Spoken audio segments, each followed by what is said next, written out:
Hola, hola, hola. Hola, ¿qué tal? Regreso nuevamente a estas transmisiones en una época muy especial para mí. Espero, sobre todo, que se encuentren de lo mejor, preparándose ya para este fin y principio de año y todo lo que eso significa. Para mí significa muchísimo y por eso es que en esta época tan especial yo quiero darles una cordial bienvenida a Sherezada TV, en donde leemos y reflexionamos sobre clásicos de la literatura universal. Yo soy Jenny y en esta oportunidad vamos a estar compartiendo unos clásicos bien lindos, o sea, bien lindos porque resulta que la Navidad no es solo uno de los clásicos que ciertamente vamos a compartir en estas sesiones, sino que hay otros que quizás muchos de nosotros no conozcamos. Hoy yo me he permitido seleccionar dos cuentos relativamente breves. Vamos a ver si nos da tiempo porque mi intención es que estos directos duren una hora máximo. Y entonces traigo dos. Vamos a ver si nos da tiempo los dos. Pero la idea es que nos vayamos preparando ya hoy, que estamos 20 de noviembre del 2023. Empecemos poquito a poco a entrar en calor en lo que a estas fiestas dicembrinas y de inicio del año 2024 se refiere. Como les decía, para mí estas épocas son muy importantes porque me traen recuerdos divinos, recuerdos imborrables de mi infancia y fue una muy buena infancia en estas épocas, obviamente teñida de ciertos matices que obviamente las fiestas donde hay familia unida pues también hay cositas, pero bueno, mi recuerdo principal es de alegría, de ilusión, de esperanza, y pues quiero rescatar esos recuerdos y ponerlos a disposición de quien así guste disfrutarlos. Y para esto entonces hoy vamos a tener dos acompañantes, pero no me voy a adelantar para pues darle mayor importancia a uno que al otro, sino que vamos a ir en orden de aparición. Vamos a ir analizando a estos dos acompañantes en orden de aparición. Aquí tenemos primero, quiero compartirles una imagen que es una imagen muy antigua, es una ilustración publicada en el magazine Pittoresque de París en 1850 y representaba la Navidad Reina, que era una festividad inglesa que era muy propia en esos tiempos. ¿Y por qué comparto esta ilustración? Pues básicamente porque en esta primera fase, y quizá en realidad en todo lo que va a ser este especial navideño, no vamos a estar hablando de la Navidad después de que cierto producto líquido, gaseoso, rojo con blanco y que inventaran la figura de un hombre barbudo con la panza grande y un gorro rojo y bueno, ya. Hay un, esa imagen y todo lo que nosotros hoy conocemos como Navidad fue introducido por una marca. Pero nosotros no vamos a hablar de eso, sino que vamos a hablar de lo que ocurrió previo a eso, porque recordemos que aquí hablamos de clásicos de la literatura universal, más de 100 años atrás. Entonces, pues quise poner esta y esta va a ser nuestra imagen de fondo y quizás tal vez trabajemos eventualmente con otras ilustraciones también alegóricas a la celebración de la Navidad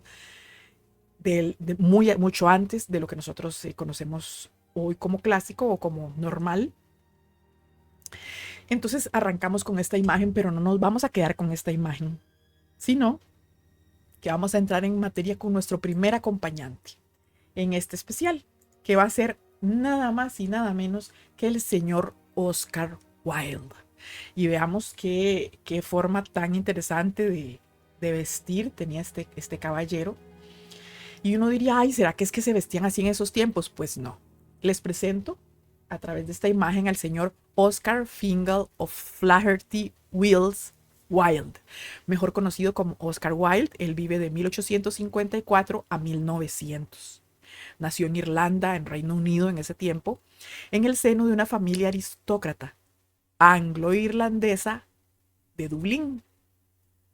Él fue escritor, fue poeta, fue dramaturgo, pero ante todo fue un caballero célebre por su gran elocuencia, su mordacidad, su abusado ingenio, su brillante conversación y, como no, su forma de vestir altamente extravagante. Él se casa con Constance Lloyd, que era hija de uno de los consejeros del rey, y tiene dos hijos, Cyril y Vivian. Ambos, aunque Vivian suene hoy como nombre de mujer, era también un hombre. Cyril fallece, se dedica a la milicia y fallece pues en el servicio militar, haciendo pues su presentación, su trabajo en las milicias. Y Vivian, por el contrario, se dedica a la misma carrera que su padre en las letras. Sin embargo, este matrimonio con Constance Lloyd se separa a consecuencia del escándalo. ¿Qué escándalo? Pues en el apogeo de la fama de Oscar Wilde, él fue acusado y declarado culpable de indecencia grave, se le llamaba así en esos tiempos a la homosexualidad, y fue encarcelado por 2 años y sometido a trabajos forzados.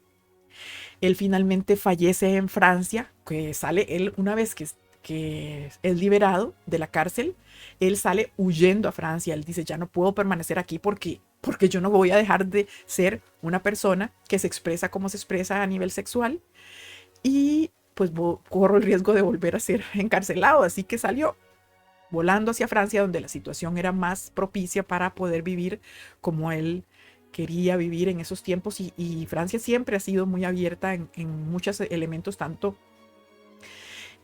personales como políticos también, que no deja de ser algo personal. Y él fallece en París, Francia, a los 46 años de edad, al parecer de meningitis y en la absoluta indigencia. Vamos a categorizar a estos personajes que nos acompañarán en estas entregas a través siempre de una de sus frases célebres. En el caso de Oscar Wilde dice, escribí cuando no conocía la vida. Ahora que entiendo su significado, ya no tengo que escribir. La vida no puede escribirse, solo puede vivirse. Y un caballero así de peculiar pues tenía que dejarnos grandes obras, a pesar de que falleció pues muy joven. Y algunas de sus obras más destacadas son la que vamos a leer el día de hoy, que se llama El Príncipe Feliz. Pero él esto lo incluyó en un pues, manuscrito mayor que se llamaba El Príncipe Feliz y otros cuentos en 1888. Luego escribió El Fantasma de Canterville en 1887, El Retrato de Dorian Gray en 1890, El Crimen de Lord Arthur Savile y otras historias en 1891, Una Casa de Granadas en 1891 también, La Importancia de Llamarse Ernesto en 1895, El Retrato del Señor W.H. de 1889, La Decadencia de las Mentiras, un diálogo en 1889, Pluma, Lápiz y Veneno, también de ese año, De Profundis, 1897, y una de sus últimas obras, junto con esta, también La Balada de la Cárcel de Reading de 1897, entre muchas otras. En el caso de Oscar Wilde y también de nuestro otro acompañante en esta sesión, fueron hombres muy prolíficos a la hora de dejarnos a través de su legado como en la forma de obras literarias. Así que por hoy vamos a escoger una obra que está inspirada en la época navideña y se llama no se llamaba El Príncipe Feliz. Este no es el que vamos a leer, ¿o sí? No, es El Gigante Egoísta, que no está descrita entre sus obras más afamadas, pero a mí esta obra la recuerdo desde que yo era niña y me encantaba porque me recordaba cuando empezaban a ponerla en televisión, me daba la idea de que se acercaba la Navidad. Y pues bueno, con esta ilustración, pues vamos a mantenerla allí mientras leemos El Gigante Egoísta. Esta ilustración de Walter Crane, que venía en la primera edición del libro, bueno, del cuento El gigante egoísta, que se publica el cuento dentro de un libro de compendio de otra cantidad de cuentos adicional en 1888. Vamos entonces a hacer esto. En esta temporada vamos a mostrar pequeños extractos de lo que fue la vida y obra de estos grandes hombres y mujeres que nos dejaron cuentos o historias breves originadas o fundamentadas o inspiradas en la Navidad o incluso ubicadas. Algunas no tienen nada que ver con la Navidad, pero fueron ubicadas históricamente en un tiempo navideño, ambientadas básicamente. Entonces pues también las vamos a traer a la luz e inmediatamente dar lectura a su obra. En esta lectura no vamos a hacer pausas, sino hasta el final, en donde comentemos algunas cosillas breves o quizás al final de las dos lecturas. Puede ser más interesante al final de la entrega. Y pues ya no me enredo más, sino que vamos a empezar a leer El gigante egoísta de nuestro célebre personaje, el señor Oscar Wilde. Y dice así: cada tarde, a la salida de la escuela, los niños se iban a jugar al jardín del gigante. Era un jardín amplio y hermoso, con arbustos de flores y cubierto de césped verde y suave. Por aquí y por allá, entre la hierba, se abrían flores luminosas como estrellas y había 12 albaricoqueros que durante la primavera se cubrían de delicadas flores color rosa y nácar. Y al llegar el otoño, se cargaban de ricos frutos aterciopelados. Los pájaros se demoraban en el ramaje de los árboles y cantaban con tanta dulzura que los niños dejaban de jugar para escuchar sus trinos. ¡Qué felices somos aquí!, se decían unos a otros. Pero un día el gigante regresó. Había ido a visitar de visita donde su amigo el ogro de Cornish, y se había quedado con él durante los últimos 7 años. Durante ese tiempo ya se había dicho todo lo que se tenían que decir, pues su conversación era limitada y el gigante sintió el deseo de volver a su mansión. Al llegar, lo primero que vio fue a los niños jugando en el jardín. ¿Qué hacen aquí?, surgió con su voz retumbante. Los niños escaparon corriendo en desbandada. Este jardín es mío. Es mi jardín propio, dijo el gigante. Todo el mundo debe entender eso, y no dejaré que nadie se meta a jugar aquí. Y de inmediato alzó una pared muy alta y en la puerta puso un cartel que decía: entrada estrictamente prohibida bajo las penas consiguientes. Era un gigante egoísta. Los pobres niños se quedaron sin tener dónde jugar. Hicieron la prueba de ir a jugar en la carretera, pero estaba llena de polvo, estaba plagada de pedruscos y no les gustó. A menudo rondaban alrededor del muro que ocultaba el jardín del gigante y recordaban nostálgicamente lo que habían dejado atrás. ¡Qué dichosos éramos allí!, se decían unos a otros. Cuando la primavera volvió, toda la comarca se pobló de pájaros y flores. Sin embargo, en el jardín del gigante egoísta permanecía el invierno todavía. Como no había niños, los pájaros no cantaban y los árboles se olvidaron de florecer.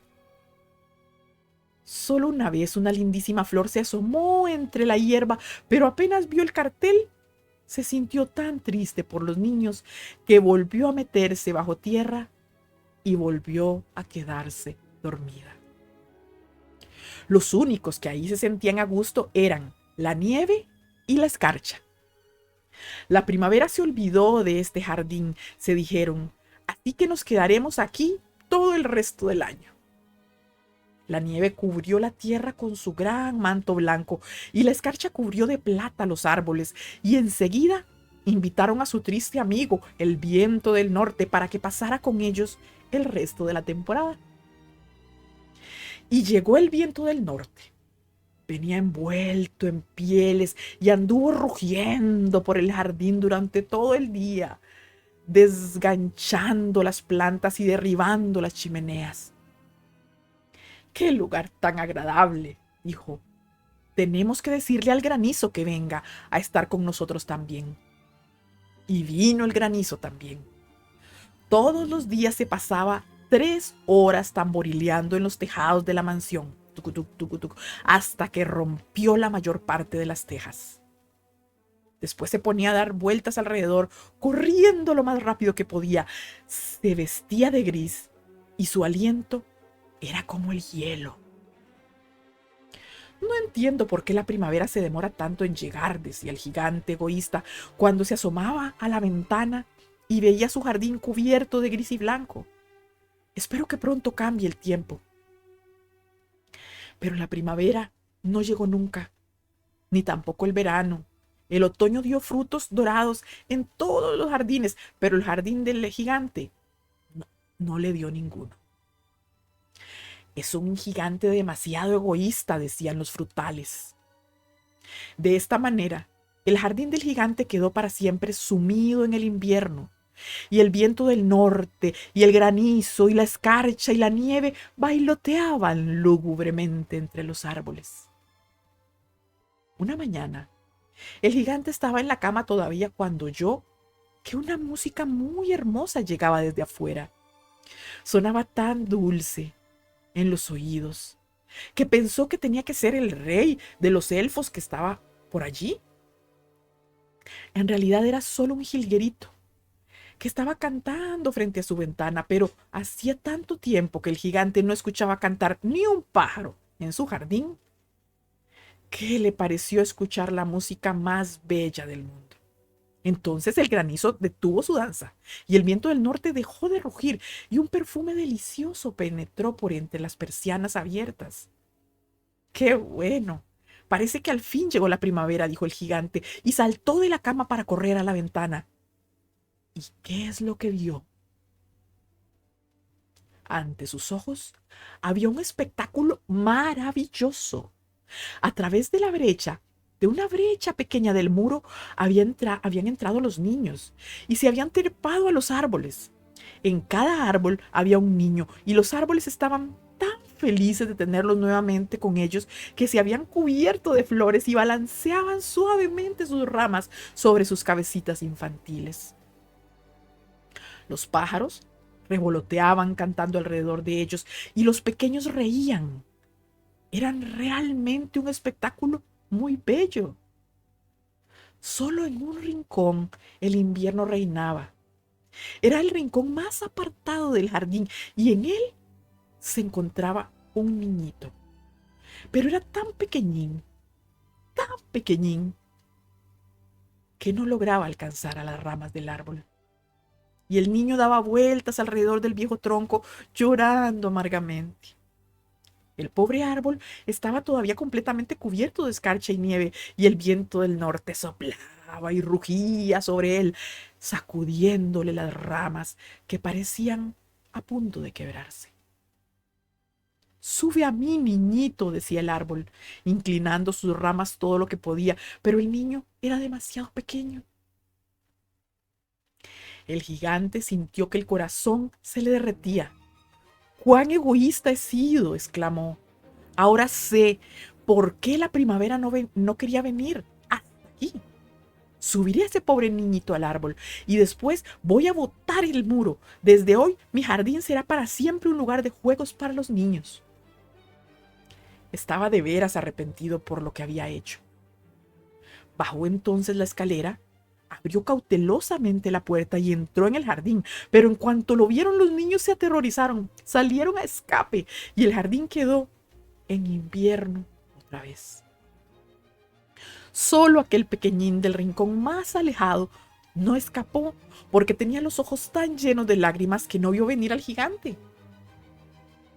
Entonces, el gigante se le acercó por detrás, lo tomó gentilmente entre sus manos y lo subió al árbol. Y el árbol floreció de repente, y los pájaros vinieron a cantar en sus ramas, y el niño abrazó el cuello del gigante y lo besó. Y los otros niños, cuando vieron que el gigante ya no era malo, volvieron corriendo alegremente. Con ellos, la primavera regresó al jardín. Desde ahora el jardín será para ustedes, hijos míos, dijo el gigante, y tomando un hacha enorme, echó abajo el muro.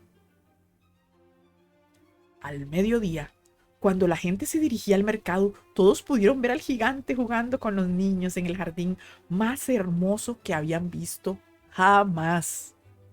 Estuvieron allí jugando todo el día y al llegar la noche los niños fueron a despedirse del gigante. ¿Pero dónde está el más pequeñito?, preguntó el gigante. Ese niño que subía al árbol del rincón. El gigante lo quería más que a los otros porque el pequeño le había dado un beso. No lo sabemos, respondieron los niños. ¿Se marchó solito? Díganle que vuelva mañana, dijo el gigante. Pero los niños contestaron que no sabían dónde vivía y que nunca lo habían visto antes, y el gigante se quedó muy triste. Todas las tardes, al salir de la escuela, los niños iban a jugar con el gigante, pero al más chiquito, a ese que el gigante más quería, no lo volvieron a ver nunca más.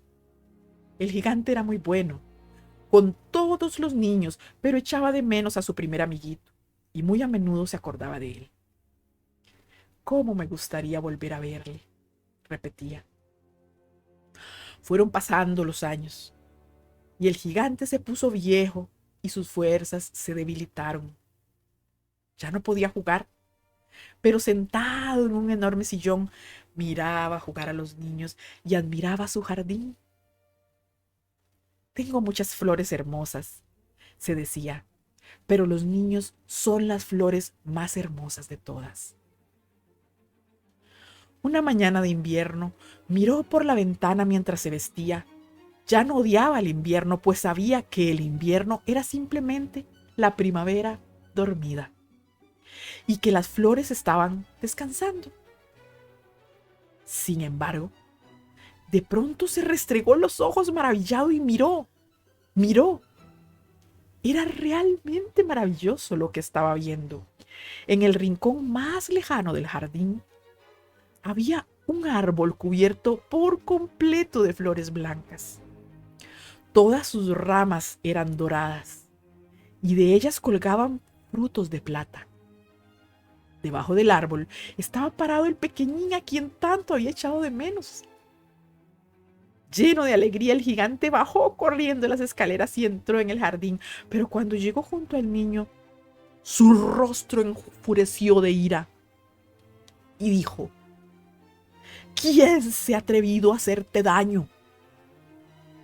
Porque en la palma de las manos del niño había huellas de clavos y también había huellas de clavos en sus pies. ¿Pero quién se atrevió a herirte?, gritó el gigante. Dímelo para tomar la espada y matarlo. No, respondió el niño. Estas son las heridas del amor. ¿Quién eres tú, mi pequeñito?, preguntó el gigante, y un extraño temor lo invadió y cayó de rodillas ante el pequeño. Entonces el niño sonrió al gigante y le dijo: Una vez tú me dejaste jugar en tu jardín. Hoy jugarás conmigo en el jardín mío, que es el paraíso. Y cuando los niños llegaron esa tarde, encontraron al gigante muerto, debajo del árbol. Parecía dormir y estaba entero cubierto de flores blancas. ¡Fin! ¡Ay, qué cuento! ¡Qué cuento más lindo! Damas, caballeros, niños, niñas. Un cuento muy hermoso, muy, muy hermoso.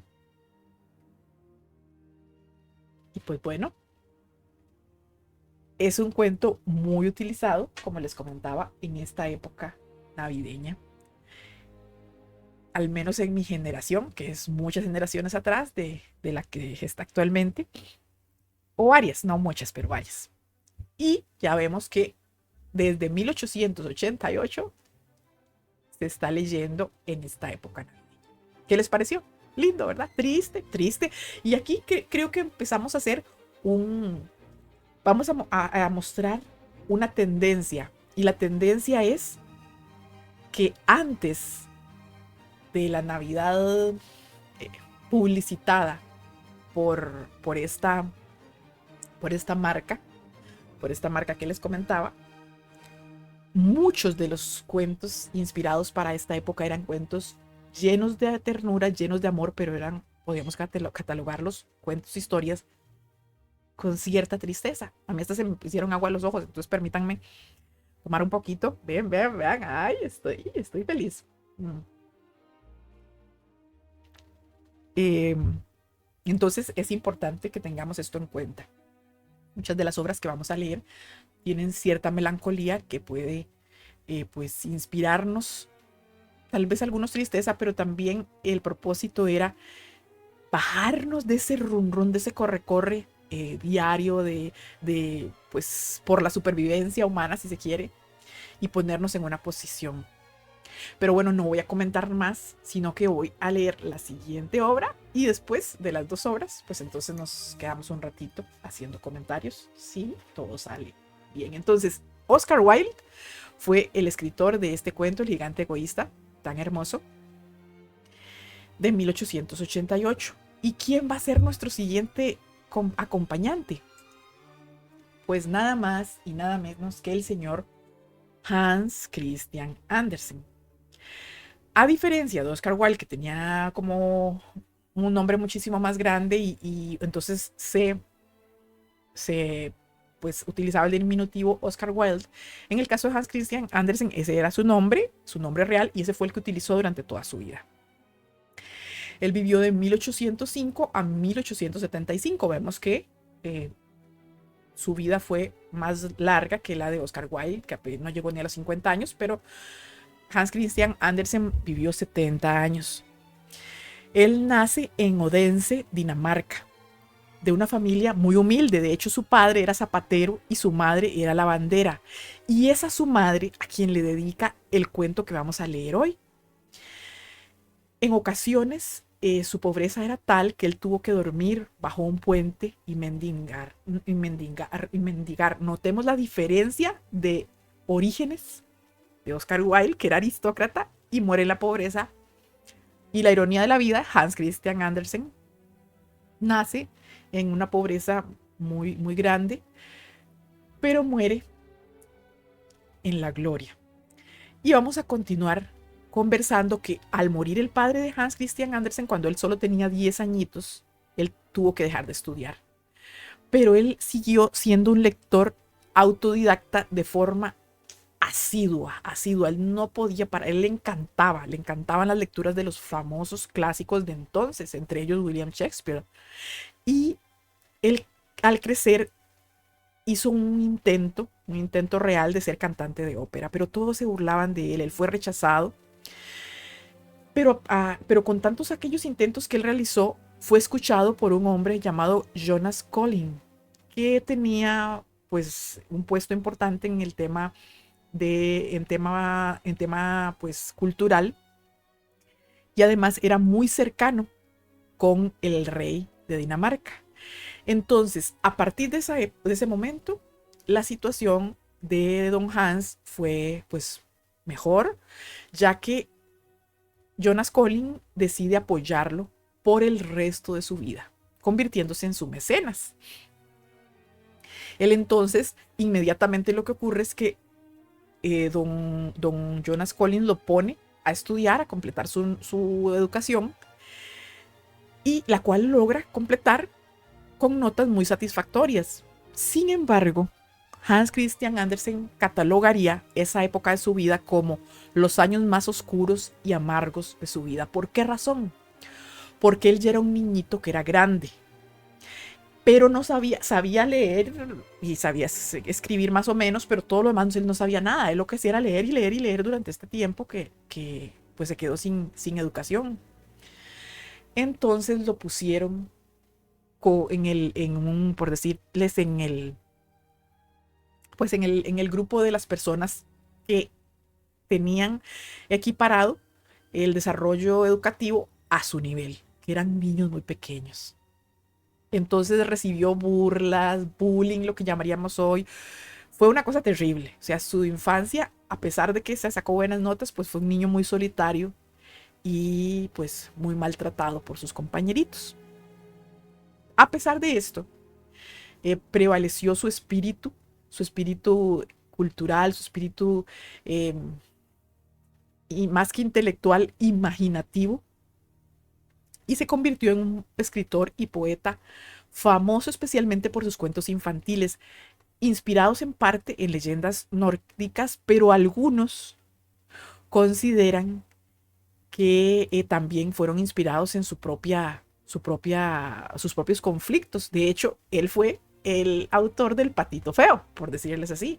Entonces, pues, sobre todo sus biógrafos consideran que el Patito Feo es autobiográfica totalmente. Y ahora tengo que comentarles que algunos de sus críticos sugieren que las obras originales de Hans Christian Andersen no eran tan inocentes originalmente, sino que tuvieron que ser censuradas a la hora de editarlas y publicarlas, porque contenían elementos pues de carácter muy fuerte para la época en donde fueron publicadas, sobre todo en materia de pederastía, en materia de asesinatos de madres a hijos. Es como esto, se cree que, por ejemplo, en muchos de los cuentos se habla de madrastras, pero en realidad eran las madres. O padrastros, en realidad eran los padres. Pero a la hora de ponerlos en los cuentos tuvo que hacerse el cambio porque la sociedad de entonces, y quizá la de ahora, tampoco hubiera soportado apropiadamente ese tipo de información o ese tipo de contenido dirigido a los niños. Pues bien, hemos de decir que Andersen siempre sintió que su origen humilde era un lastre, y parte de su pródiga imaginación lo hacía fantasear de que era el hijo ilegítimo de un gran señor. No fue así, ya dijimos, padre zapatero, madre lavandera, pero él pasaba fantaseando que esa no era su realidad. Andersen se enamoró a menudo de mujeres y de hombres inaccesibles para él, ya sea por su estatus económico, por su belleza, por su fama. Para él resultaban inaccesibles, lo que le representó una gran cantidad de fracasos sentimentales que sin duda alguna él luego plasma en sus obras. Don Hans, además, hemos de decir que su más larga relación sentimental fue de 2 años. O sea, veamos, un hombre que vivió 70 años y su relación sentimental más larga fue de 2. La mayoría fueron relaciones pues utópicas que no llegaron a concretarse. Y fue con el bailarín Harald Scharf, quien, según sus biógrafos, le produjo alegría, cierta realización sexual, y su eventual final le llevó a la soledad, refiriéndose a Andersen a esto como su periodo erótico, el único periodo erótico que tuvo en su vida. Andersen nunca se mostró discreto en sus conductas públicas junto a Scharf, expresando sus sentimientos abiertamente y, al parecer, en demasía, pues algunos testigos calificaron dicha relación como impropia y ridícula. Finalmente, Scharf le abandona por el actor Lauritz Eckhardt, dejando al autor sumido en la tristeza y en la desolación. También don Hans Christian Andersen obtuvo muchísima inspiración para sus cuentos a partir del hecho de que era un viajero empedernido y tuvo, además, como les comentaba, el privilegio de ser reconocido en vida por sus más de 200 relatos escritos y traducidos a infinidad de lenguas. Andersen finalmente sufre en 1872 una caída de su cama que le produjo heridas graves. Nunca volvió a ser el mismo, él nunca volvió a recuperarse después de esa caída y murió finalmente el 4 de agosto de 1875, como lo habíamos dicho, a los 70 años. Al parecer se cree de cáncer hepático. Una frase de don Hans Christian Andersen que lo define: el mundo entero es una serie de milagros, pero estamos tan acostumbrados a ellos que les llamamos cosas ordinarias. Y esto es lo que vamos a hablar de nuestro compañero, segundo compañero de hoy, Hans Christian Andersen, y vamos a pasar a su obra.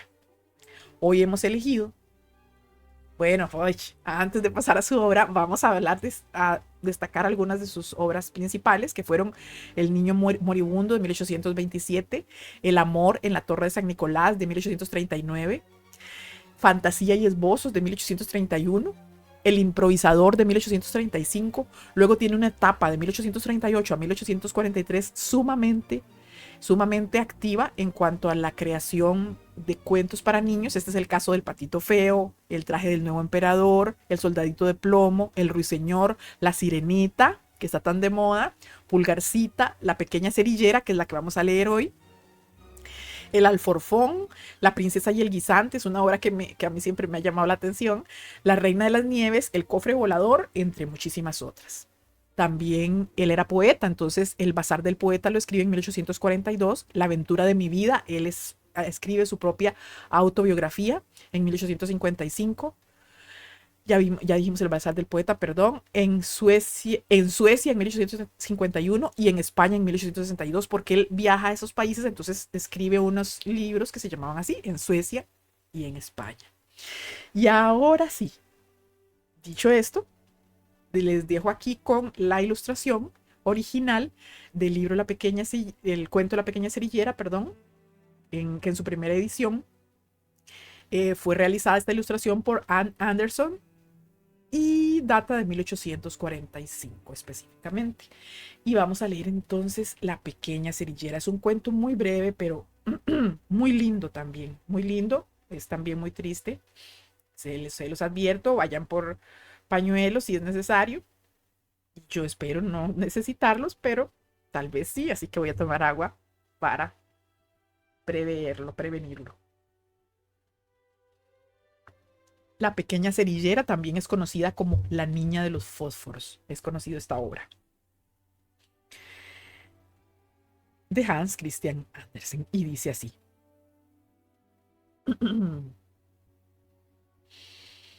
Qué frío hacía. Nevaba y comenzaba a oscurecer. Era la última noche del año, la noche de San Silvestre. Bajo aquel frío y aquella oscuridad, pasaba por la calle una pobre niña, descalza y con la cabeza descubierta.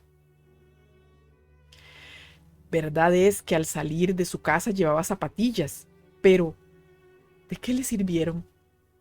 Eran unas zapatillas que su madre había llevado últimamente y a la pequeña le venían tan grandes que las perdió al cruzar corriendo la calle para librarse de dos coches que venían a toda velocidad. Una de las zapatillas no hubo medio de encontrarla y la otra se la había puesto un mozalbete que dijo que la haría servir de cuna al día que tuviese hijos. Y así la pobrecilla andaba descalza con los desnudos piececitos completamente amoratados del frío. En un viejo delantal llevaba un puñado de fósforos y un paquete en una mano. En todo el santo día nadie le había comprado nada, ni le habían dado un mísero centavo. Volvía hacia su casa hambrienta y medio helada, y parecía tan abatida la pobrecilla. Los copos de nieve caían sobre su largo cabello rubio, cuyos hermosos rizos le cubrían el cuello. Pero no estaba ella para presumir. En un ángulo que formaban dos casas, una más saliente que la otra, se sentó en el suelo y se acurrucó hecha un ovillo. Encogía los piecitos todo lo posible, pero el frío le iba invadiendo y por otra parte no se atrevía a volver a casa, pues no había vendido ni un fósforo ni recogido un triste céntimo. Su padre le pegaría. Además de que en casa hacía frío también, solo los cobijaba el tejado. Y el viento entraba por todas partes pese a la paja y los trapos con los que se habían procurado tapar las rendijas.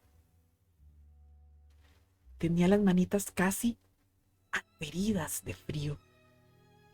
Ay, un fósforo la aliviaría seguramente.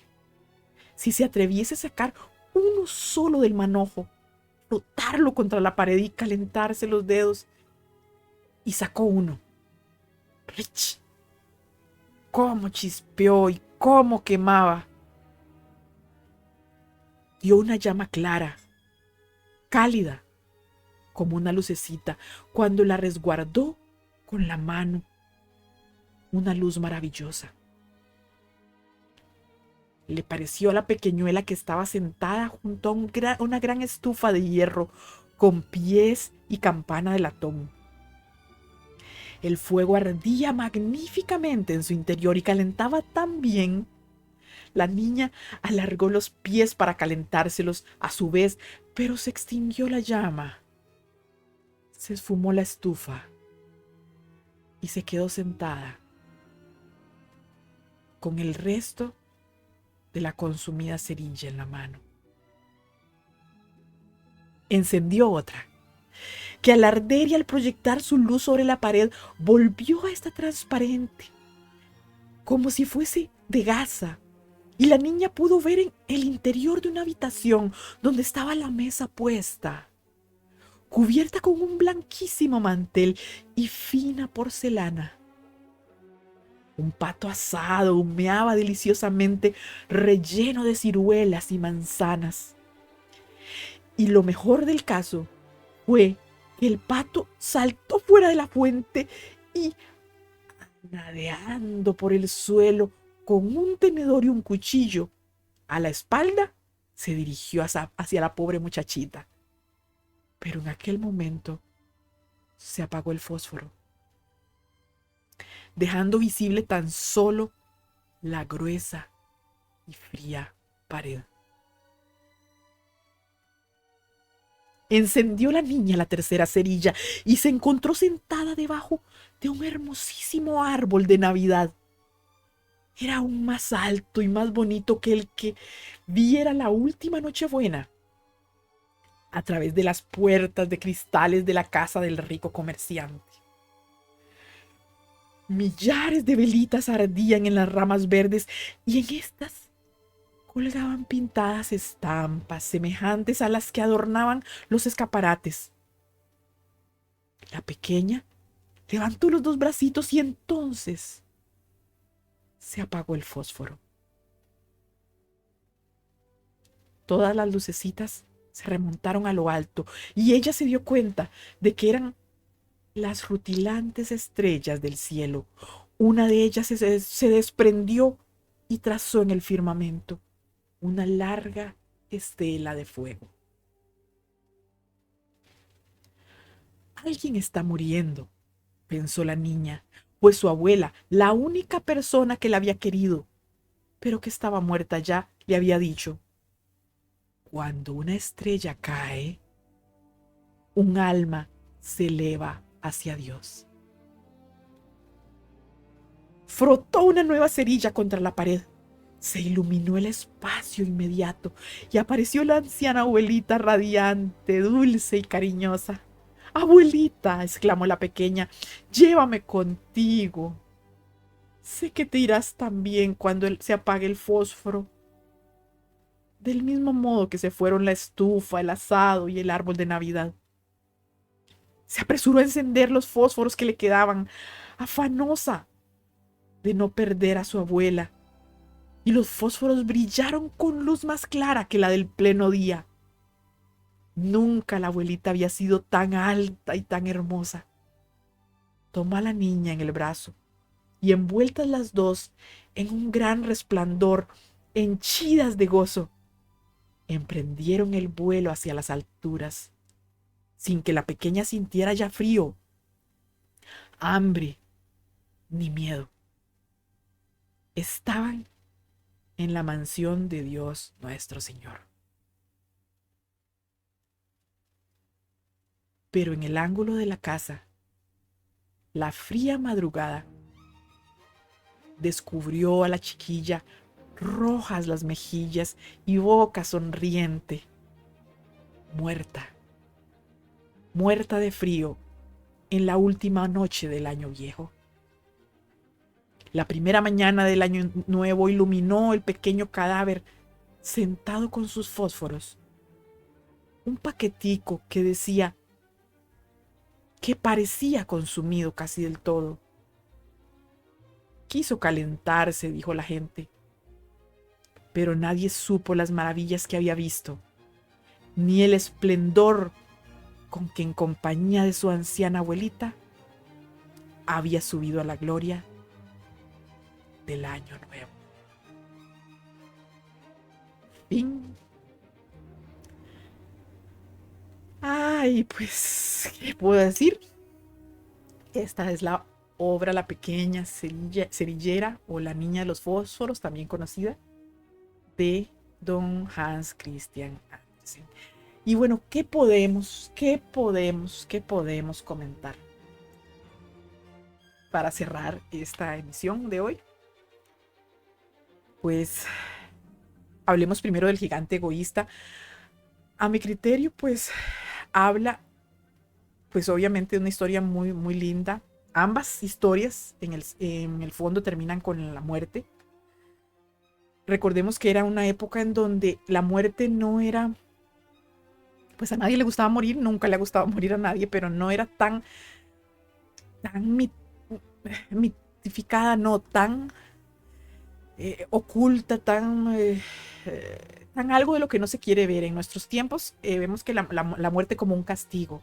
En esos tiempos la muerte era algo tan natural, la esperanza de vida era muy breve, sobre todo para los niños, que realmente era algo de lo que se tenía que hablar, no como hoy que hablamos de todo menos de la muerte. Entonces eso es el momento, esos son los tiempos de estos dos grandes autores. Y pues hablando del gigante egoísta, pues nos habla un poquito del egoísmo humano. Nos habla no de un jardín necesariamente físico, sino a mí me habla de un jardín interior. Y los niños pueden ser niños o pueden ser seres a los que yo les permito la entrada para que iluminen. Y esa entrada no siempre es algo que me implique eh, solo felicidad, pero va a hacer que yo como persona crezca.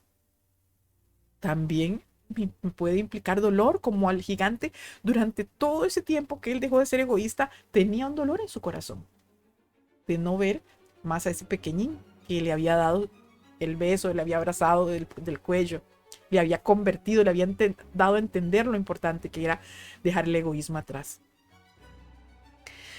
El gigante incluso llega a darse cuenta que hay épocas primaverales, veraniegas, pero también hay épocas otoñales e invernales, y que no debe considerar que eso es malo, sino que es parte natural de la vida, que finalmente da cuentas desde el propio gigante. Entonces, algo hermoso fue eso, hablar, entender que obviamente ambas obras están inspiradas en una época concreta.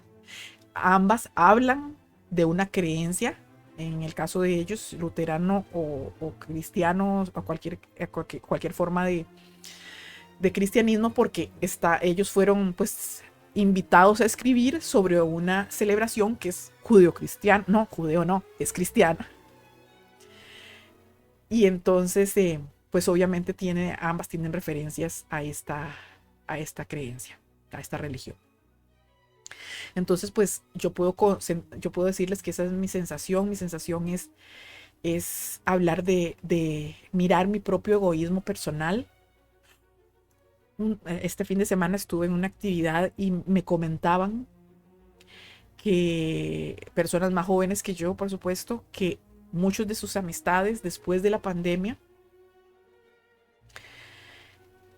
quedaron de alguna manera con una especie de aislamiento social, que no quieren salir, que ya se acostumbraron a hacer su mundo virtual, a mandar a traer las cosas, a no relacionarse más que de manera virtual.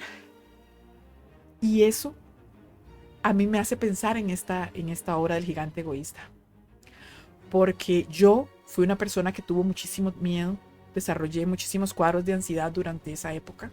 Y es en este año que empecé también a dejar atrás ese hecho, habiendo tomado todas las previsiones que estaban disponibles por parte de la ciencia para una persona con mis características. Y me voy dando cuenta cómo el volver a relacionarme con seres humanos en cuerpo presente abre mi posibilidad de comprensión, de entendimiento, de tolerancia, de mi necesidad de pertenecer, mi necesidad de ayudar, mi necesidad de tolerar. Pero no es de la tolerancia de que no me quede más de tolerar, sino de tolerar lo que me sea, aunque me sea adverso, porque eso me hace crecer como ser humano. Entonces eso es lo que yo puedo compartirles sobre la obra del gigante egoísta y lo que me hace ver en mi actualidad. Pero y la pequeña cerillera.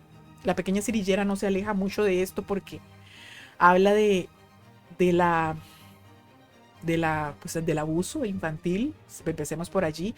Pero antes de ese abuso infantil hay una desatención de la sociedad hacia las personas que se encuentran en una situación más difícil en la vida, porque probablemente esta niña, o sin lugar a dudas, era enviada a trabajar y se le exigía una cuota porque sus propios padres tenían una situación complicada.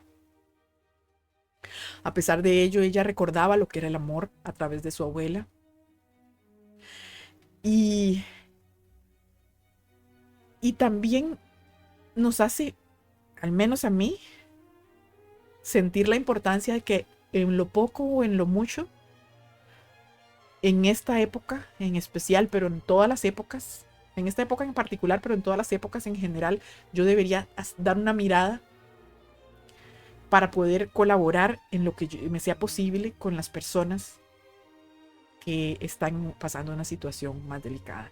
Pero en esta época en particular, porque como es una época muy, muy, muy teñida de regalos y de festejos, hay personas que no pueden darle eso a sus niños. Y que entre adultos nosotros podamos pasarla mejor o peor pues es aceptable, es razonable. Pero uno quisiera que los niños pudieran tener viva la llama de la esperanza, porque sobre esa llama de la esperanza es sobre la que se va a construir lo que vendrá después, para ellos y para nosotros, los que nos vamos alejando ya de pues de una juventud o de una adultez incluso simple, y pasando a una adultez mayor, en donde son estas personas las que van a ayudarnos también a nosotros, a mí en particular. Entonces, el tratar, a mí esta historia de la pequeña cerillera o la niña de los fósforos, lo que me deja es un jalón de orejas, un jalón de pelo, para tener presente que mi situación no es la situación de todos.